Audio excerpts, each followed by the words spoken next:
Momen keakraban penjual ikan dan kucing selalu menemani saat berjualan. Belakangan ini viral unggahan yang memperlihatkan seekor kucing yang akrab dengan penjual ikan di pasar. Tampak kucing tersebut terus berada di samping penjual ikan tersebut demi mendapatkan makanan. Penjual ikan yang baik tersebut lalu memberikan satu ikan dagangannya kepada kucing menggemaskan tersebut. Meski sudah diberi ikan, kucing tersebut tetap berada di samping penjual ikan tersebut, seolah-olah ingin mendapatkan makanan tambahan. Namun, penjual ikan tersebut tak merasa risih dan tak mengusir kucing tersebut.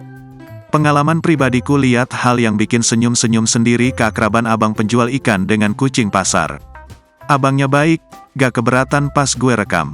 Spontan momen langka yang jarang gue lihat secara langsung, endingnya sempet gue tanya itu kucingnya bang, dia bilang bukan ini emang kucing di pasar sini, tulis akun zombie gang di TikTok.